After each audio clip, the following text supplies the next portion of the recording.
Howdy ho. I'm gonna be doing another reaction video. Yeah, I kind of recorded this one. Literally a few hours after the previous reaction video. So that's why the one I uploaded earlier might seem that is recorded during the daytime, and this one seems more like it's during the nighttime. And I want to wear it towards about roughly around to got a bit dark out, because this video I'm gonna be reacting to is a video by Slaptam, and with the video being 10 scariest museums in the world. So yeah, I think it'd be more appropriate to wear until it got a bit darker outside. So let's see how. Now I think I'm gonna cut out the last two on the list. So if you want to watch this entire video, if you want to watch this video in its entirety, the link will be in the description box down below. Okay. So yeah. I don't know why, but I got a really bad feeling that. But I got a really bad feeling that one of the museums on this list is gonna have something to do with ventriloquist dummies, which is actually in the, because it can mention that in the description for this video. And I'm not gonna lie, as a kid, ventriloquist dummies creep me out, because I keep thinking, as a kid, part of me keeps thinking that they're gonna come to life. Same with mannequins. But I kind of grew out of that fear. But anyway, let's see how creepy these museums. I swear to God, if there's gonna be a jump scare, I'm gonna end the reaction right away. Today we're looking at some unsettling museums. From the medieval, I hope he doesn't add any, he better not add any jump scares, because that'd be annoying. We take a look at 10 of the creepiest museums around the world. I hope there's no jump scares. Remember to hit that subscribe button for more awesome creepy content just like this. The Medieval Torture Museum is a monument to the ways that humans have hurt and abused each other over the centuries. Located in St. Augustine, Florida, this museum features an extensive collection of deadly torture devices, as well as detailed descriptions on how they were used.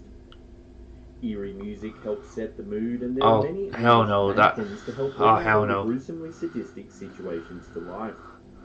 Even the names of the torture instruments are disturbing. There's the Spanish spider, the coffin cage, and the deadly heretic fork. The horrifying applications of these included extreme isolation. I'm glad he blurred it out, because I don't want to know. Because I don't want to go for the trouble of doing that. And denying prisoners sleep. As you can no doubt tell, this museum has a very. Oh hell no! I know. I heard about this particular torture thing. You do not want to be put in this particular torture thing. I can tell you that now. If you're put in this particular torture thing, you literally get cooked alive. That's literally what this is used for. You literally get cooked alive from the inside of this metal ball thing. Dark and tragic history. Ventriloquist dummies have rightfully earned a reputation for being creepy. These dolls are ventriloquist dummies are creepy. For demons, so it's not surprising that most people don't crap, that's creepy. One. But if you pay a visit to the Van Haven Museum in Kentucky, you can be alone with over 900 of them. Imagine over 900 pairs of oh hell no. There was a freaking clown one as well.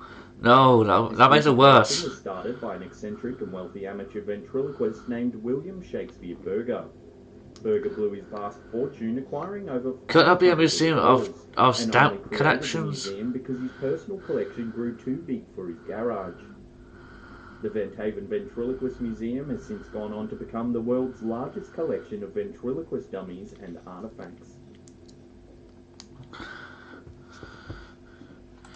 Does he have Slappy from Goosebumps? And what the fuck is in that jar in the corner there?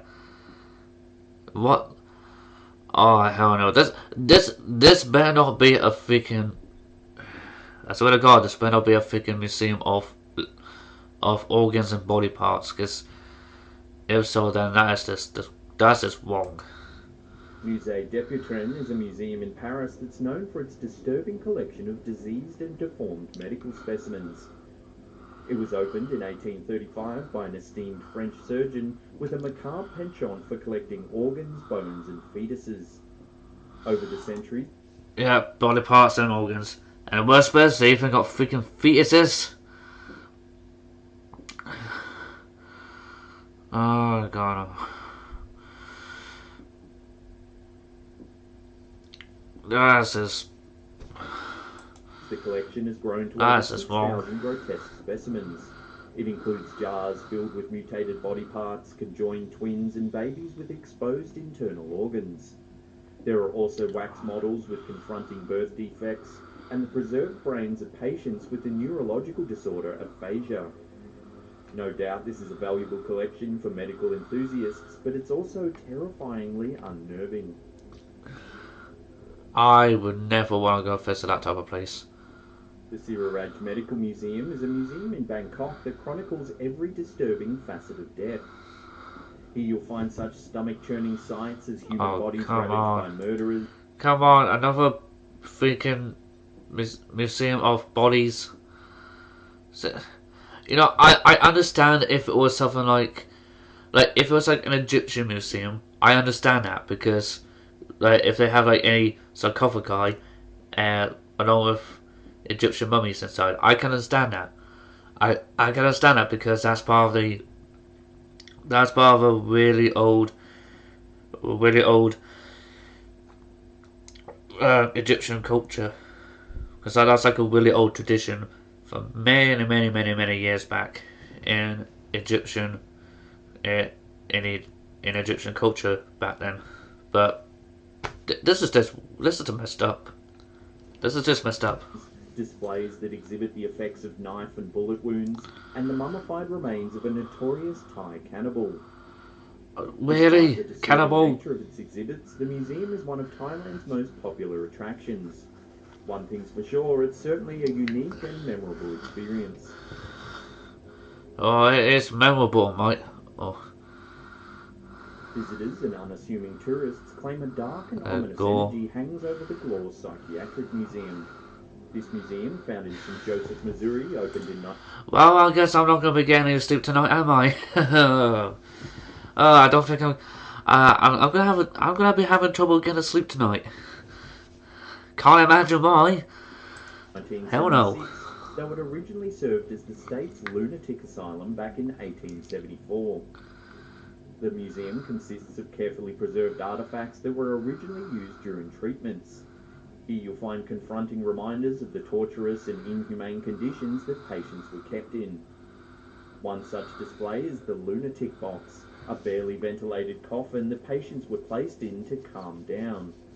Patients were also strapped into a chair and made to bleed for months on end, because of a theory that excess blood caused mental disorders. How is that supposed to cause mental disorders? Patients were forced to run on non-stop to tire out their mental demons.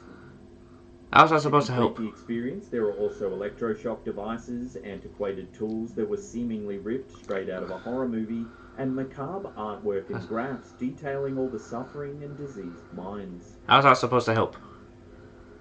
How's that supposed to help?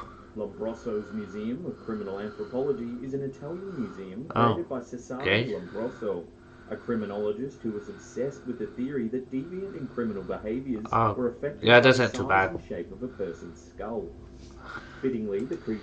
Yeah, you know, especially if this isn't too creepy so much to me, because I've been to Norwich City Castle, and at Norwich City Castle they I went on a dungeon tour, and they actually got some of these sort of wax heads, and yeah, basically this is where like certain lumps on your head so display like certain characteristics, supposedly, that anybody who has like these certain lumps are more likely to do this like so and so type of crime. whether the crime has something to do with like with breaking into someone's home or vandalizing or pickpocketing or uh, stealing food or stealing money, or if you have the tendency to become a murderer or something like that. That's basically what what they're implying that a person would do. But that's if you were alive at that time and you were studying this particular thing. The biggest and most notorious attraction in this museum is Lombroso's impressive collection of over 400 human skulls. On display are the skulls of civilians, soldiers, and criminals. The centerpiece to the display is Lombroso's own severed head, which he bizarrely donated after his own death. In addition, that's just weird. The museum also features actual murder weapons, death masks, deranged artworks, the literal brains of serial killers, and graphic photos of crime scenes. Definitely not a place for children. Gee, you think? Because that's just like a lovely day trip to take any kids to. The Museum of Legendary Creatures is dedicated to all things creepy and supernatural. Okay, that sounds like my sort of place. The museum was founded by Jacques Surgent, a French historian and scholar on demonology and the occult. Does he want someone to do volunteer work for him? Because this sounds like the sort of place I would love to go to. Surgent's passion for the paranormal drove him to spend decades collecting the rare occult items that are displayed inside the museum. The first thing that visitors notice is that the entrance looks like an elaborate haunted house. The garden, meanwhile, resembles a spooky graveyard and contains a mummified cat for extra creepiness. Inside, visitors will find scores of ancient arcane books devoted to the supernatural. They can also peruse thousands of vampire-related artifacts, including weapons, ritualistic objects, and scrolls and texts detailing centuries. Oh, honestly, this definitely sounds like the sort of place I wouldn't mind going to. Strangely enough. Worth of lore, myths, and superstitions. Combine this with an extensive assortment of horror movie props and creepy pop culture items. Whichever way you spin it, the Museum of Legendary Creatures is the definitive destination for paranormal enthusiasts. Honestly, this sounds like a place I would love to go to be honest. Because, does he have anything to do with, would he have any werewolf-related stuff there as well? Because if he's got vampire-related stuff, would he also have werewolf-related stuff? And maybe anything to do with zombies and ghouls and whatnot. Because honestly, because I said, this sounds like the sort of place I would definitely like to go to.